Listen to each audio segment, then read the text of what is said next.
ప్రార్థన చేసుకుందామండి. మమ్మను మిక్కిలిగా ప్రేమించిన మా కన్న తండ్రి, ఘనమైన మీ నామానికి స్తుతి చెల్లిస్తున్నాం.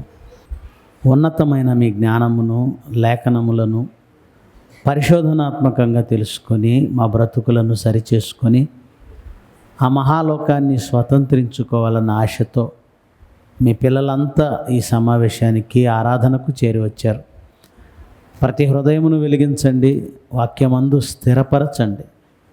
యేసుక్రీస్తు వారి శ్రేష్టమైన నామమున ఈ ప్రార్థన సమర్పిస్తున్నాము తండ్రి, ఆమెన్.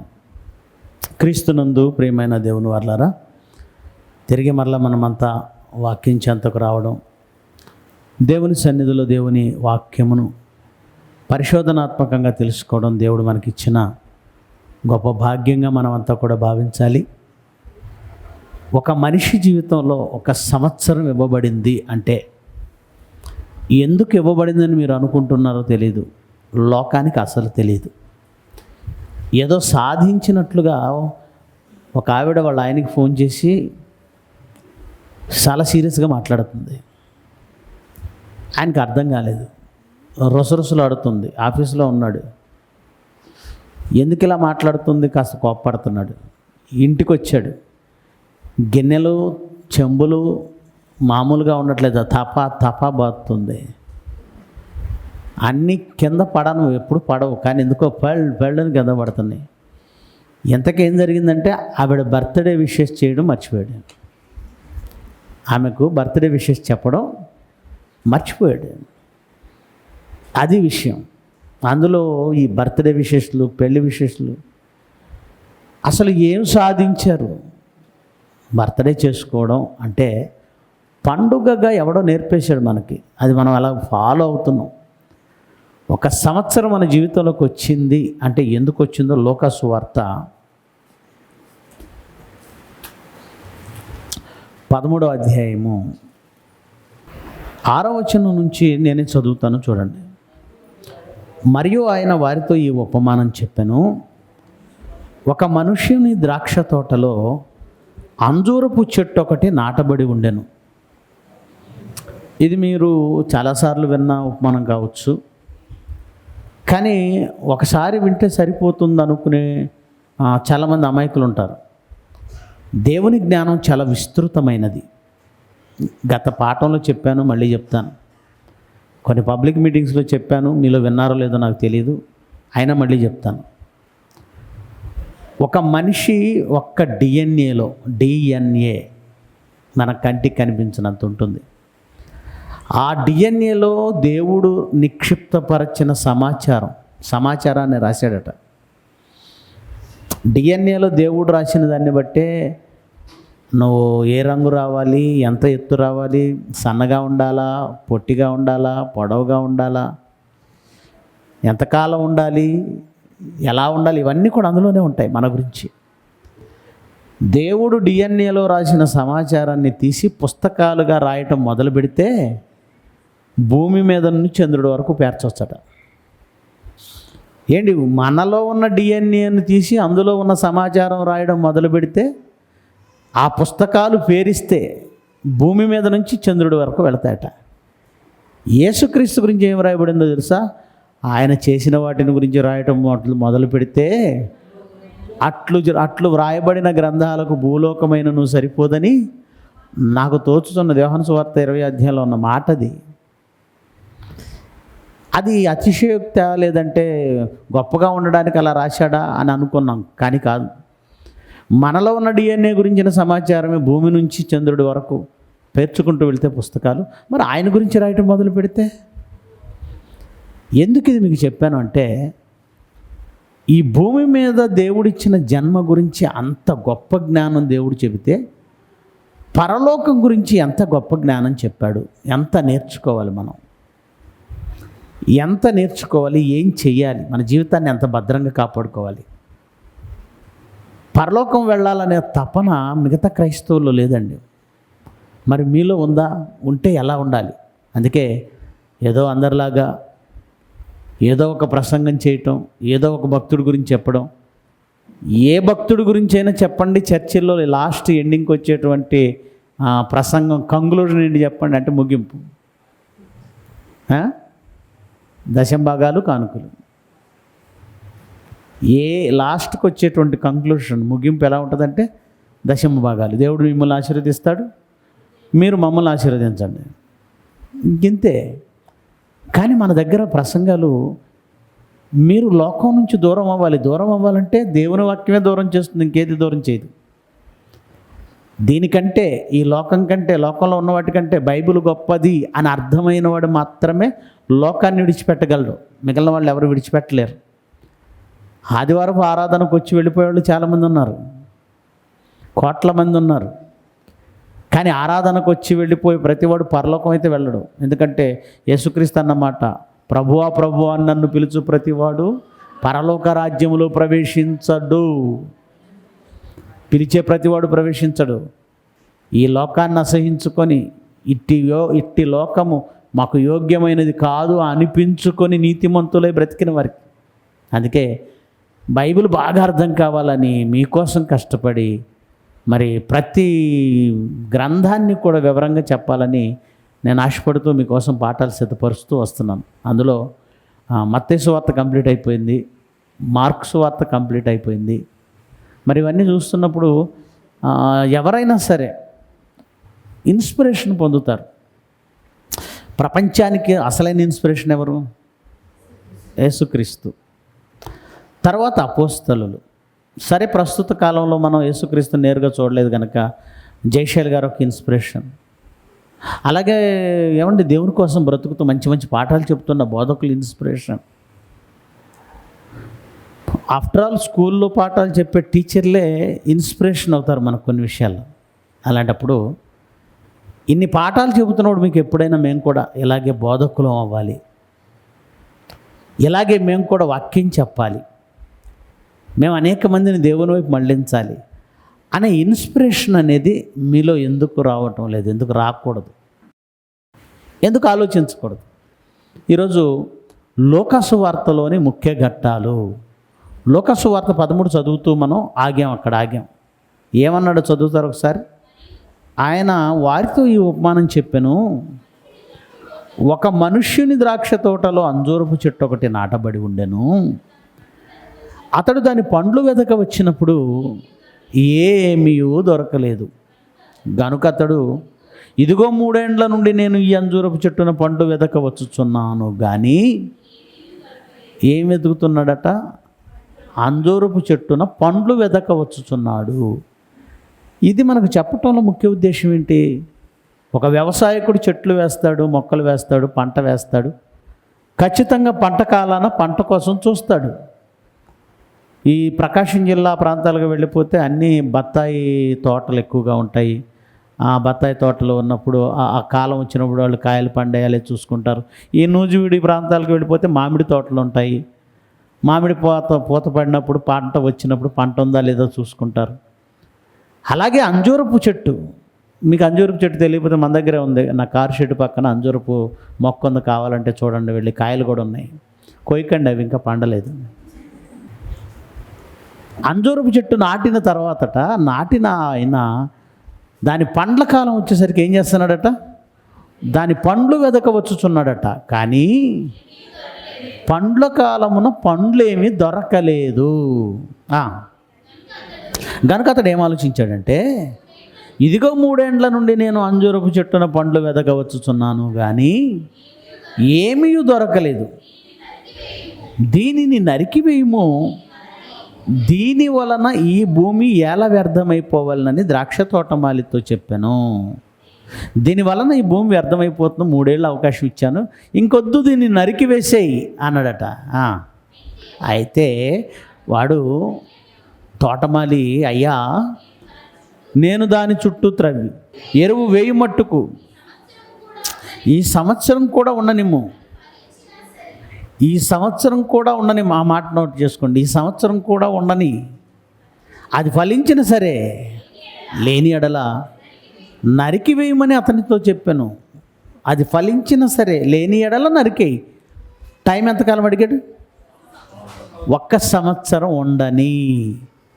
మనకు సంవత్సరం వచ్చింది, బర్త్డే వచ్చిందంటే యేసుక్రీస్తు తోటమాలి. తోటమాలి ఎవరు? తోట ఎవరు? తోట మనమే, సంఘం. ఆ తోటలోని వృక్షాలు మనమంతా, అంజూరపు చెట్లు మనమంతా. వ్యవసాయకుడు ఎవరు? దేవుడు. ఆ వ్యవసాయకుడు చూస్తున్నాను ఇన్ని సంవత్సరాల నుంచి ఉపయోగం లేదు, ఆదివారం వచ్చి వెళ్ళడం తప్ప ఇంకే పనిలోనే ఉండట్లేదు, తీసేద్దామా అంటే ఇంకొక సంవత్సరం టైం అడిగింది ఎవరు? నీకు బర్త్డే వచ్చిందంటే ఇంకొక సంవత్సరం టైం ఇవ్వబడింది నువ్వు మారడానికి. మారో మనసు పొందిన ఎడల సరే, లేదంటే ఆ చెట్టుని ఏం చేయమంటున్నాడు అంటే మనం మారడానికి ఇంకో సంవత్సరం వచ్చింది. గుర్తుపెట్టుకోండి, మనం మారడానికి ఇంకొక సంవత్సరం వచ్చింది, మనం బ్రతకడానికి ఇంకొక సంవత్సరం వచ్చింది, మనం దేవుని పని చేయడానికి ఇంకొక సంవత్సరం వచ్చింది. కనుక లేఖనాలను బాగా నేర్చుకోవాలి. ఇక లోక సువార్తకు వద్దాం, ప్రారంభ అధ్యాయానికి వద్దాం. లోక సువార్త ప్రారంభ అధ్యాయానికి వచ్చి దాని వివరణ అనేది మనం ఆలోచన చేద్దాం. లోక సువార్త మొదటి అధ్యాయము, లోక సువార్త మొదటి అధ్యాయము మొదటి వచనం నుంచి చదువుదాం. ఘనత వహించిన థెయోఫిలా, ఆరంభము నుండి కనులార చూచి వాక్య సేవకులైన వారు మనకు అప్పగించిన ప్రకారము మన మధ్యన నెరవేరిన కార్యములను గూర్చి వివరముగా వ్రాయుటకు అనేకులు పూనుకొన్నారు. గనుక నీకు ఉపదేశించబడిన సంగతులు నిశ్చయముగా జరిగినవని నీవు తెలుసుకొనుటకు వాటన్నింటినీ మొదటి నుండి తరిచి పరిష్కారముగా తెలుసుకొని ఉన్న నేనును నీ పేరిట వాటిని గూర్చి వరుసగా రచించుట యుక్తమని ఎంచితిని. ఈ మాట రాస్తున్నది ఎవరు? ఎవరండి? లోకా గారు. ఈ మాట వ్రాస్తున్నది లోకా గారు. లోకా గారు ఎవరు? ఎవరికి రాస్తున్నాడు? ఇది కొంత అవగాహన మనకు కావాలి. ఎందుకంటే సువార్తలు ఎవరు వ్రాయాలి, లేదంటే యేసుక్రీస్తు గురించి ఎవరు సాక్ష్యం చెప్పాలంటే గతంలో మనం ఒక రూల్ అనుకున్నాం. అపోస్తుల కార్యాలు, ఆ రూల్ ఏంటో ఒకసారి చూద్దాం. అపోస్తుల కార్యాలు మొదటి అధ్యాయము 21 నుండి చదువుదాం. అపోస్తుల కార్యాలు మొదటి అధ్యాయము 21 నుంచి చదువుదాం. కాబట్టి యోహాను బాప్తిజమం ఇచ్చినది మొదలుకొని ప్రభు అయిన యేసు మన యొద్ద నుండి పరమునకు చేర్చుకొనబడిన దినము వరకు ఆయన మన మధ్య సంచరించుచూ ఉండిన కాలం అంతయు మనతో కలిసి ఉన్న వీరిలో ఒకడు, ఆ మనతో కూడా ఆయన పునరుద్ధానమును గూర్చి సాక్షి అయి ఉండుట ఆవశ్యకము. అంటే యేసుక్రీస్తు గూర్చి సాక్ష్యం ఇవ్వాలి అంటే ఆయనతో కూడా ఉన్నవారు సాక్ష్యం ఇవ్వాలి. ఆయనతో కూడా ఉన్నవారు సాక్ష్యం ఇవ్వాలి. ఎప్పటి నుంచి ఉండాలి? యేసుక్రీస్తు యోహాను దగ్గర బాప్తిజం తీసుకున్నది మొదలుకొని ఆయన మరణించి తిరిగి లేచిన తర్వాత ఎన్ని దినాలు ఉన్నాడని మనం చదువుకున్నాం. 40 దినాలు ఉన్నాడు. ఆ 40 దినాల పాటు కూడా ఆయన ఏం చేశాడు అవన్నీ చూసి తర్వాత పరమునకు చేర్చుకొనబడేటప్పుడు ఆయనతో పాటు ఉండి ఆయన పరమునకు చేర్చుకొనబడుచున్నప్పుడు మేఘము వచ్చి ఆయన్ని కమ్మి వారికి కనబడకుండా కొనిపోయినంత వరకు జరిగిన ప్రతి సంగతికి సాక్షులై ఉన్నవాళ్ళు ఎవరో? సాక్షి అంటే చూసినవాడు, విన్నవాడు. అలాంటి వాళ్ళు సాక్ష్యం చెప్పాలి అన్నాడు. మరి లోకా ఎవరు? అపోస్తలులు 12 మందిలో లోకా ఉన్నాడా? లేడు. మరి లోకా ఎలా సువార్త రాశాడు? అంగీకరించవచ్చా? అసలు ఈ లోకా ఎవరు? దీని గురించిన కాస్త వివరణలోనికి మనం వెళ్ళగలిగితే బైబిల్లో కొన్ని సందర్భాలలో లోకాను గురించిన కొన్ని వచనాలు మనకి కనబడతాయి. కొలసి పత్రిక 4:10 నుంచి, నాతో కూడా చెరలో ఉన్న, ఇప్పుడు పౌలు గారు ఎక్కడున్నారన్నమాట? చెరలో ఉన్నారు. అది అర్థం కావడానికి చెప్తున్నాను.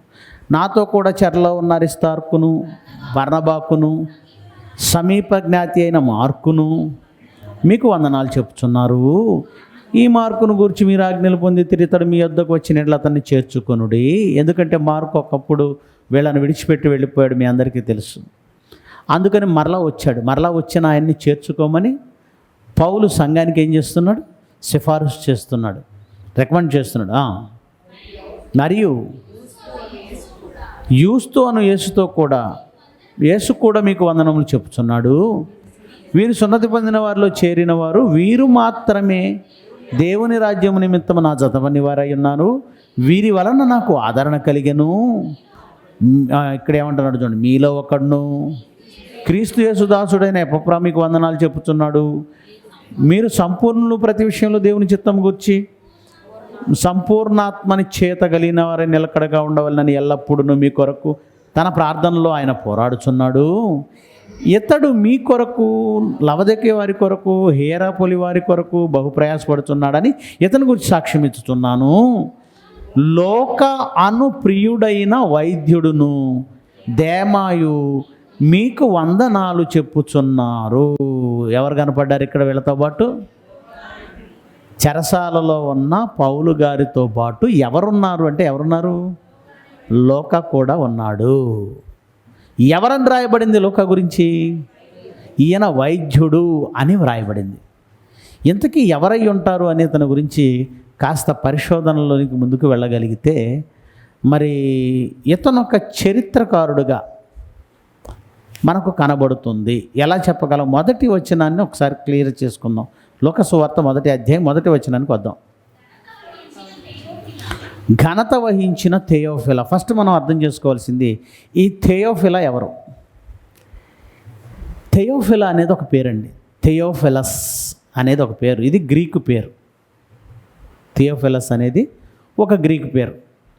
ఈ థెయోఫిలా అనే పదానికండి దేవుని ప్రేమికుడు లేదా దేవుని స్నేహితుడు అని అర్థం ఉందట. రాసుకోండి మీరు.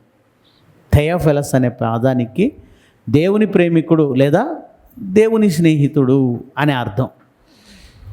ఈ థెయోఫిలా అనేటువంటి వ్యక్తి ఘనత వహించిన వాడు అని కనబడుతుంది. ఘనత వహించిన వాడు అనే పదం మనం ఎవరికి వాడతాం? ఎవరికి రాస్తాం? ఘనత వహించిన, గనులు. మనం ఎవరికైనా ఎంఆర్ఓకి కానీ, ఎమ్మెల్యేకి కానీ, లేదంటే కలెక్టర్కి కానీ, లేదంటే ఎస్పీకి కానీ, లేదంటే సబ్ ఇన్స్పెక్టర్కి కానీ ఎవరికి రాసిన ఘనత వహించిన అయ్యా మన తెలుగులో రాస్తారు. కొంతమంది ఘనత వహించిన ఆర్య అని రాస్తారు. ఘనత వహించిన వారు అని అంటే పరిపాలనలో ఒక మంచి పొజిషన్లో ఉన్నవాళ్ళు అని అర్థం. ఒక మాటలో చెప్పాలంటే ఏదో ఒక అధికారియతను అని అర్థమవుతుంది. ఇతను ఎవరన్నమాట? ఎవరు ఒక అధికారి. ఈ థియోఫిలస్ అనేటువంటి వ్యక్తి ఒక అధికారి అని మనకు కనబడుతుంది.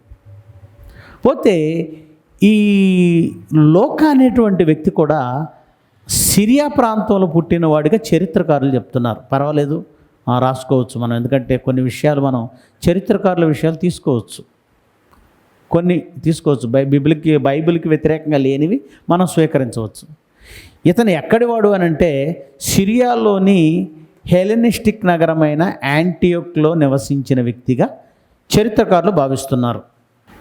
హెలెనిస్టిక్ నగరమైనటువంటి యాంటియోక్. హెలెనిస్టిక్ అంటే ఏంటి అది కూడా తెలుసుకోవాలి.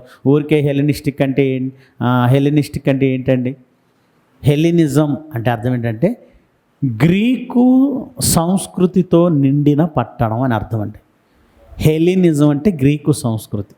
మన దేశం ఉంది, మనది భారతీయ సంస్కృతి. సంస్కృతి అంటే మన కట్టు బొట్టు, మన జీవిత విధానాలు, ఇవన్నీ కూడా అన్నమాట. వీటన్నిటిని సంస్కృతి అంటారు. మనం ఎలాంటి వస్త్రధారణ, మనం ఎలాంటి ఆహారం తింటాం, మనం ఎలాంటి విధానాలలో వివాహాలు చేసుకుంటాం, మనం ఎలాంటి విధానాల్లో జీవిస్తాం, మన పరిసరాలు ఎలా ఉంటాయి, మన పరిస్థితులు ఎలా ఉంటాయి, మన ఆలోచనలు ఎలా ఉంటాయి, మన పద్ధతులు ఎలా, దీనంతటిని కలిపి సంస్కృతి అంటారు.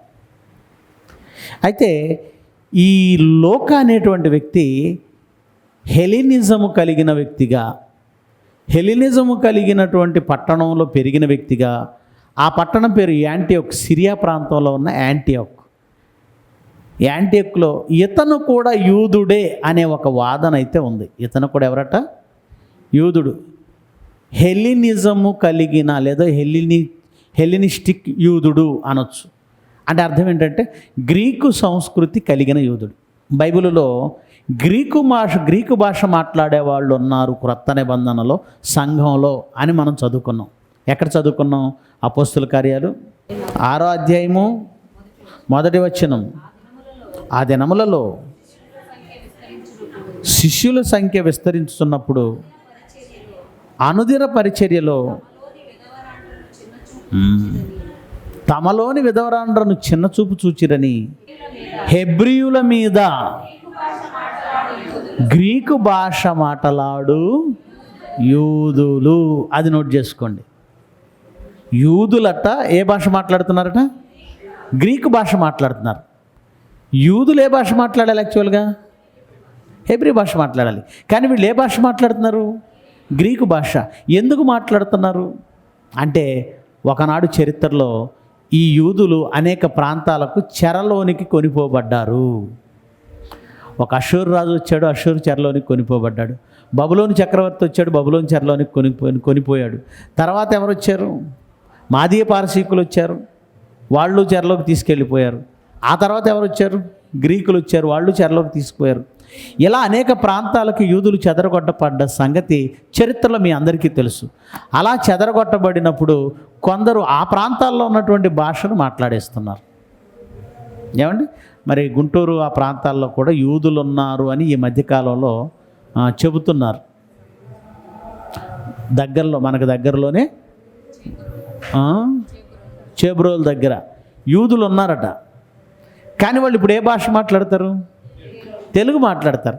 మరి హెబ్రీ భాష మీద వాళ్ళకి పట్టుందంటే ఏదో వాళ్ళ ప్రారంభ భాష గనక తప్పదు గనక కొంచెం నేర్చుకుంటారేమో, కానీ దానికంటే ఎక్కువ ఏది మాట్లాడతారు? తెలుగే ఎక్కువ మాట్లాడతారు. ఎందుకు? కొన్ని వేల సంవత్సరాలుగా ఇక్కడ ఉంటున్నారు కనుక వాళ్ళకి ఏ భాష వచ్చేసింది. మన వాళ్ళు కూడా అంతేనండి. ఇక్కడ నుంచి ముంబైలో వెళ్ళిపోయి అక్కడ సెటిల్ అయిపోయిన వాళ్ళు మరాఠీ ఎక్కువ మాట్లాడతారు, తెలుగు తక్కువ మాట్లాడతారు. ఇక్కడ నుంచి అమెరికాలో పుట్టినప్పుడు సెటిల్ అయిపోయారు అనుకోండి, ఇంగ్లీష్ ఎక్కువ మాట్లాడతారు, తెలుగు కొంచెం. తెలుగు వాళ్ళే నేటివిటీ తెలుగే, ప్రారంభం తెలుగే, మదర్ టంగ్ తెలుగే. కానీ వాళ్ళు అక్కడ పెరగటం వలన వాళ్ళు అలా ఉన్నారనేది అర్థమవుతుంది. అలాగూ మనం ఆలోచిస్తే లోకా గారు కూడా యూదుడే, కానీ హెలినిస్టిక్ యూదుడు. అంటే గ్రీకు సంస్కృతిలో పెరిగిన, గ్రీకు సంస్కృతి కలిగిన యూదుడు అనేది మనకు అర్థమవుతుంది. రైట్. మరి ఇతను ఎందుకు పుస్తకం రాశాడు? యేసుక్రీస్తు గురించి సువార్త రాయవలసింది ఎవరు? శిష్యులు రాయాలి కదా. ఇతను ఎందుకు రాశాడు అంటే, ప్రియమైన దేవుని పిల్లలారా, ఇతను ఎక్కడి నుంచి రాశాడు? ఇప్పుడు సాక్ష్యం చెప్పడానికి శిష్యులు చెప్పాలి. యేసుక్రీస్తు గురించి సాక్ష్యం చెప్పింది 100% శిష్యులే, 12 మందే. వాళ్ళు చెప్పిన సాక్ష్యము ఎంతమంది స్వీకరించారో అంతమందిలో చాలామంది మళ్ళీ గ్రంథాలు రాశారు వాళ్ళు చెప్పినవే. పేతురు చెప్పాడు, అపోస్తలులు మిగిలిన వాళ్ళు చెప్పారు, యోహాను చెప్పాడు, మత్తయి చెప్పాడు, వీళ్ళందరూ చెప్పారు. వాళ్ళు చెప్పినవే లోకా గారు రాశాడు. గనుక లోకా అపోస్తలుడు అంటం లేదు, కానీ అపోస్తలులు చెప్పిన సంగతులు ఈయన రాశాడు. ఆయనకు అంత సామర్థ్యం ఉందా అంటే ఉంది. ఎందుకు ఉంది అంటే, సాక్షాత్తు పౌలుతో తన జీవితం అంతా గడిపినవాడు, జైల్లో ఉన్నవాడు, పౌలుతో పాటు సువార్తలో ఉన్నవాడు. అపోస్తుల కార్యాలు కూడా ఇతనే రాశాడు. ఆ అపోస్తుల కార్యాల్లో పౌలు ప్రయాణాలన్నింటిలో మేము ఓడ ఎక్కితిమి, మేము ఇటలీ వెళితిమి, మేము రోమ్ వెళితిమి, మేము అక్కడికి వెళితేమి, మేము అనే పదం వాడతాడు. అంటే లోక పౌలు గారి ప్రతి ప్రయాణంలో ఉన్నాడు గనుకనే, ప్రతిదాన్ని చూశాడు గనుకనే, ప్రతి సంఘటనకి తను సాక్షి గనుకనే అపోస్తుల కార్యాలు లోకా గారు రాశారు. ఇక ఇతనికి ఉన్నటువంటి సామర్థ్యం ఏమిటి అంటే, ఇతను ఒక వైద్యుడు. ఇతనెవరు? వైద్యుడు. వైద్యుడైన ఈ లోక సువార్థికుడయ్యాడు. ఏమంటే దేవుడి గురించి తెలిస్తే వైద్యం ఏంటి? దేన్నైనా విడిచిపెట్టాలి. ఈ మధ్యకాలంలో నేను సేవకులు అవుతున్న వారికి, అవ్వాలనుకున్న వారికి, కోర్సులు చేస్తున్న వారికి చాలా స్ట్రాంగ్గా ఒకటి చెప్తున్నానండి. ఉద్యోగస్తులు దేవుని సేవ చేయొచ్చు, తప్పులేదు. సువార్థికులుగా సువార్త పట్టుకొని వెళ్ళి సువార్త చెప్పొచ్చు. కానీ ఒక సంఘమును నడిపించి నేను ఒక పూర్తి స్థాయి సేవ చేయాలంటే మాత్రం మీరు ఏ పరిస్థితులకైనా కమిట్మెంట్ అయ్యి రండి అని చెప్తాను. ఈ మధ్యకాలంలో చాలామంది కోర్స్ చేస్తున్నారు. కోర్స్ చేసిన తర్వాత కాలేజీలో మా అబ్బాయికి అవకాశాలు ఇవ్వట్లేదండి, మా అమ్మాయికి అవకాశాలు ఇవ్వట్లేదండి, ఇలా మొదలుపెట్టారు. సేవ అంటే ఇది కాదు. సేవ వేరు. సేవ అంటే సువార్త లేని ప్రాంతాలకు తీసుకువెళ్ళాలి. నీకు కమిట్మెంట్ ఉందా? సువార్తను తీసుకెళ్ళాలి, నా బ్రతుకు కాలాన్ని సువార్తకు నేను అంకితం చేయాలనే కమిట్మెంట్ నీకుందా? Very good. అయితే ఒక క్రొత్త ప్రాంతాన్ని నువ్వు ఎంచుకో. సంఘం నుంచి అన్ని విధాల సహకారం ఉంటుంది. అవసరమైతే నీకు గౌరవ వేతనంగా కూడా సంఘం ఇస్తుంది. కానీ దేవుని కోసం అనేకులను సంపాదించాలనే తపన కలిగిన వాళ్ళు సేవకులవ్వండి. వైద్యుడైనలోకి ఆల్రెడీ వైద్యుడు. నిజం చెప్పనా, మన వాళ్ళు వైద్యులు అవ్వాలన్న టార్గెట్తో దేవుణ్ణి వదిలేస్తారు. వైద్యుడు అవ్వాలంటే ఇది ఎంబీబీఎస్ అవ్వాలంటే ఊరికే వెళ్ళిపోయి కాలేజీలు చేరితే అవ్వదుగా. ఎంట్రీ ఎగ్జామ్స్ ఉంటాయి, ఎంసెట్ ఉంటుంది, ఆ తర్వాత నీట్ ఉంటుంది. మాకు ఎంసెట్ అప్పుడు నీట్ ఉంది.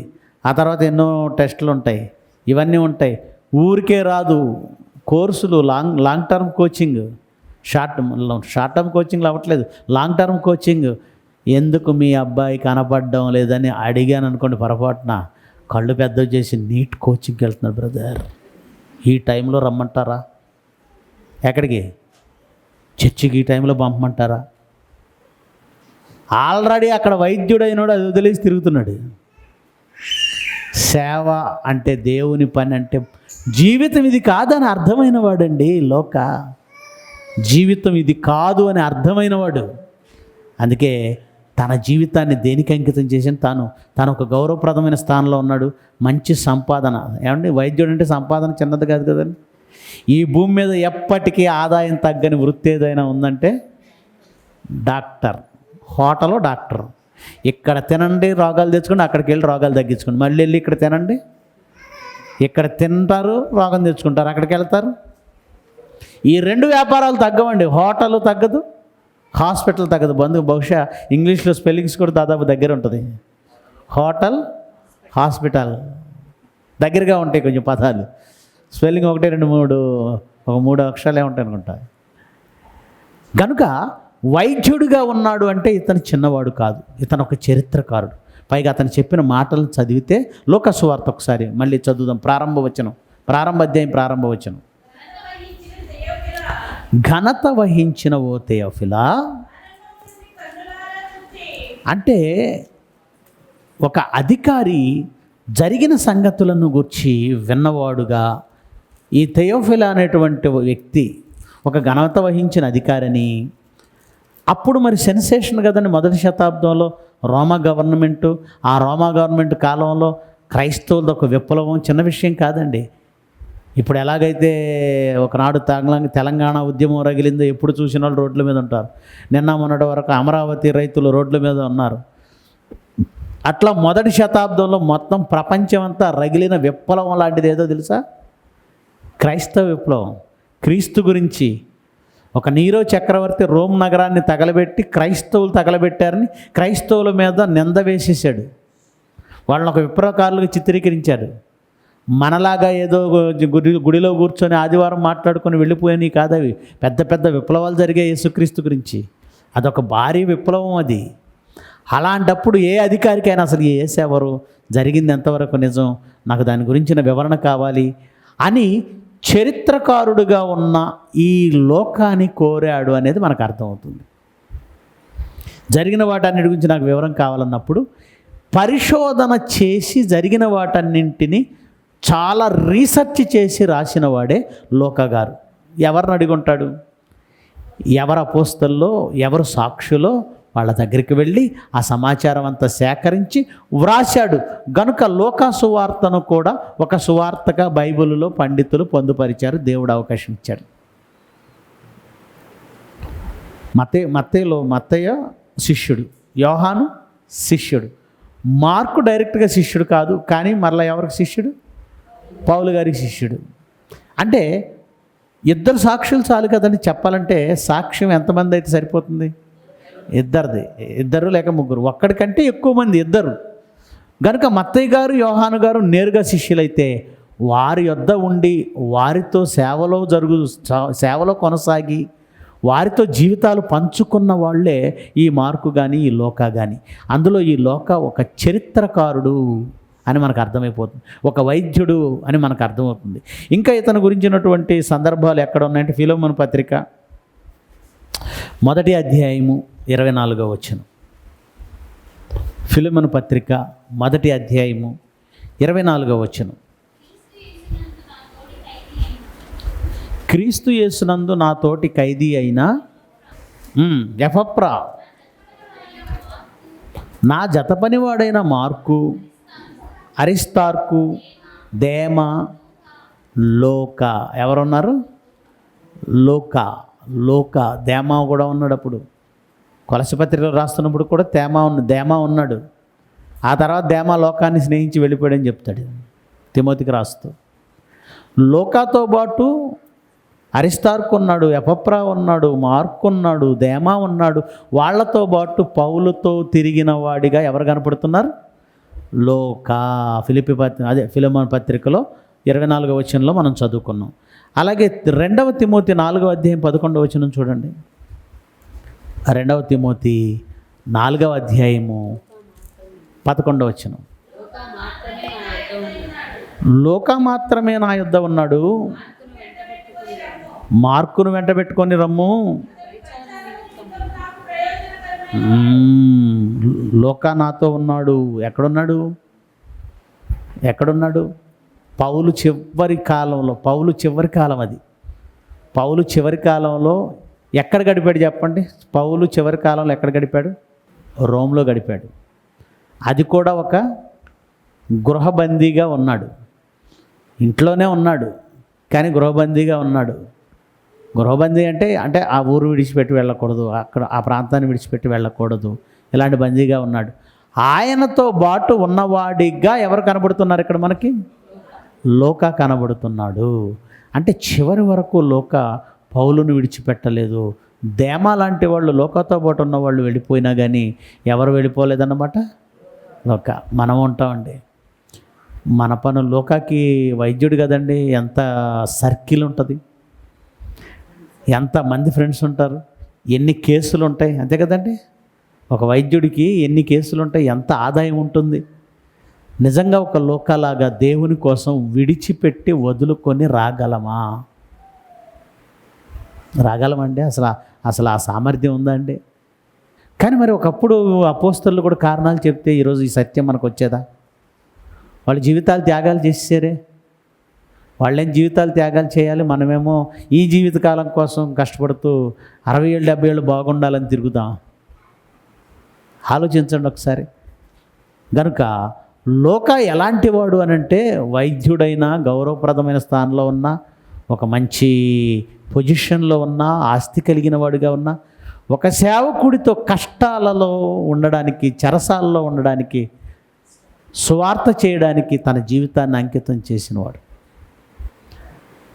ఒక నాయకుడైన వాడు, ఒక ఘనత వహించిన వాడు యేసుక్రీస్తు గురించి వివరాలు కావాలని అడిగినప్పుడు ఎంత పరిశోధన చేశాడో ఆయన మాటల్లో నేను చదువుతాను, మళ్ళీ చదువుతాను. 1వ అధ్యాయం 1వ వచనం నుంచి. ఘనత వహించిన ఓ థెయోఫిలా, ఆరంభము నుండి కన్నులారా చూచి వాక్య సేవకులైన వారు మనకు అప్పగించిన ప్రకారం, నేనున్నాను అక్కడ, నేను చూశాను అక్కడ అనలేదండి. కొంతమంది చరిత్రకారుల అభిప్రాయం ఏమిటంటే ఈ లోకా 70 మందిలో ఉండుంటాడు అని అన్నారు, కానీ దానికి ఆధారం లేదు. చాలామంది ఏవో అంటుంటారు, కానీ మనకు బైబిల్లో ఎంత ఉందో అంతవరకే మనం తీసుకోవాలి. మనకు బైబిల్లో ఎంత ఉందో అంతవరకే తీసుకోవాలి. ఇక ఇతను యూదుడా అన్యుడా అనే దాని మీద కూడా చాలామంది పండితులు మల్లగొల్లాలు పడుతున్నారు. నన్ను అడిగితే ఏమంటారంటే ఆ విషయం బైబిల్లో చెప్పనప్పుడు మనం మాట్లాడకుండా ఉండడమే బెటర్. మ్యాక్సిమం యూదుడుగానే ఉండవచ్చు అనేది నా అభిప్రాయం కూడా. అయినా అది కూడా ప్రస్తుతం కావలసినది ఏంటి అంటే ఆయన వైద్యుడై ఉండి ఇంత సంపాదనను విడిచిపెట్టి సత్యం కోసం, యేసుప్రభు కోసం, సువార్త ప్రపంచానికి వెదజల్లడం కోసం జీవితాన్ని పణంగా పెట్టి త్యాగం చేసి బలి ఇచ్చేశాడు. తన జీవితాన్ని బలి చేసుకున్నాడు. చరిత్రలో నిలిచిపోయాడు. ఆయన ఒక నిజమైన చరిత్రకారుడు. ఏమంటున్నాడు? వారు చెప్పిన దాని ప్రకారం మన మధ్య నెరవేరిన కార్యములను గూర్చి వివరంగా రాయుటకు అనేకులు పూనుకున్నారు. అంటే ఒక్క మత్తయి, మార్కు, లూకా, యోహానే కాదు, ఈ జరిగిన సంగతులు రాయడానికి చాలామంది పూనుకున్నారట. అంటే ఎంతమంది పూనుకున్నా రాసిన సంగతులు ఇవే, మారవు. ఏమండి మరి ఆ పుస్తకాలన్నీ లేవు కదండి, మనకు అన్ని విషయాలు లేవేమో అని మీరు కంగారు పడాల్సిన అవసరం లేదు. దేవుడు మనకు కావలసిన సమాచారం ఎంత ఉందో అంతవరకు బైబిల్లో నిక్షిప్తం చేశాడు. మత్తయి, మార్కు, లూకా, యోహాను ఈ 4 పుస్తకాలను బట్టి యేసుక్రీస్తు గురించి సమగ్రమైన వివరణ మనకు వచ్చేసింది. కానీ వ్రాయడానికి మాత్రం అనేకులు పూనుకున్నారట. ఆ మాట చెప్పాడు 4వ వచనంలో. వ్రాయుటకు అనేకులు పూనుకున్నారు గనక నీకు ఉపదేశింపబడిన సంగతులు నిశ్చయముగా జరిగినవని నీవు తెలుసుకొనుటకు. అంటే అధికారి అయిన ఘనత వహించిన థియోఫిలాకు ఎవరో వాక్యం చెప్పారు, ఎవరో క్రీస్తుని గురించి చెప్పారు, ఎవరో జరిగిందంతా చెప్పారు. అదంతా ఇప్పుడు నాకు హిస్టారికల్గా ఎవిడెన్స్తో కావాలి, నాకు మొత్తం రాసివ్వు, నాకు మొత్తం ప్రూఫ్స్ ఇవ్వు అని లోకాన్ని అడిగాడు. అప్పుడు లోక చెప్తున్నాడు అనమాట, ఇవన్నీ కూడా నీకు ఉపదేశించబడిన సంగతులు నిశ్చయముగా జరిగినవని నీవు తెలుసుకొనుటకు వాటన్నింటినీ మొదటి నుండి తరచి అంటే చాలా నిశితంగా పరిశీలించే రాశాడు. ఆషామాషిగా రాయలేదు. లోకా గారి ఈ గ్రంథాన్ని ఆషామాషిగా రాయలేదు. చాలా పరిశోధన చేసి ఆది నుండి వాటిని పరిష్కారంగా జరిగినవి నీవు తెలుసుకొని వాటన్నిటినీ మొదటి నుండి తరచి పరిష్కారముగా తెలుసుకొని ఉన్న నేను ఊరికే పౌలు చెప్పాడనో, లేదంటే మత్తయి చెప్పాడనో, లేదంటే యోహాను చెప్పాడనో, వాళ్ళు చెప్పారనో వీళ్ళు చెప్పారని కాదు. వాళ్ళు చెప్పినవన్నీ నేను పరీక్షించాను, పరిశోధించాను. తరచి తెలుసుకొని ఉన్న నేనును నీ పేరిట వాటిని గురించి వరుసగా రచించుట యుక్తమని ఎంచితిని అన్నాడు. అంటే లోకా గారు లోకా సువార్త వ్రాయడం వెనక ఉన్న నేపథ్యం, లోకాను ఆయన ఒక హెలెనిస్ట్ యూదుడని, ఆయన సిరియాలో ఉండేవాడని, మరి గ్రీకు సంస్కృతి కలిగి గ్రీకు భాష మాట్లాడే యూదుడని, ఆయన ఒక వైద్యుడని, ఆయనను యేసుక్రీస్తు ఆ ప్రభావంలో లేదా ఆ ప్రభంజనంలో తాను కూడా విప్లవానికి ఆకర్షితుడై మరి పౌలు వెంట, అపోస్తలుల వెంట నడిచి తన జీవితాన్ని అంకితం చేసిన వాడుగా లోకా గారు మనకు కనబడుతున్నారు. తాను రాసిన 2 గ్రంథాలు బైబిల్లో ఉన్నాయి. ఒకటి లోకా సువార్త, రెండవది అపోస్తలుల కార్యాలు. ఈ రెండిటిని చాలా చక్కగా రాశాడు. అందుకే ఇతనికి ఉన్న మరో పేరు ఏమిటంటే చరిత్రకారుడు. లోకా గారు కూడా ఎవరు? చరిత్రకారుడు. ఓకే.